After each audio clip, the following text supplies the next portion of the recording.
started using RAM tracking about 8 or 9 years ago. We didn't want all the bells and whistles and the associated costs that went with it.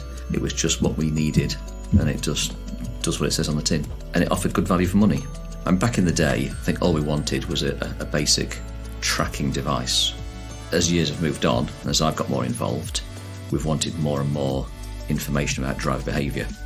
So we're looking at how fast people are driving, how harshly they're braking, how quickly they're accelerating, how harshly they're cornering, things like impact detection, so we can actually start to drill down on what the drivers are doing, when they get there, when they leave. So that's a crucial element to the whole part of the business. We've just recently taken dash cams on board with RAM, something we've been looking at for a number of years, and trialled a number of different dash cam setups.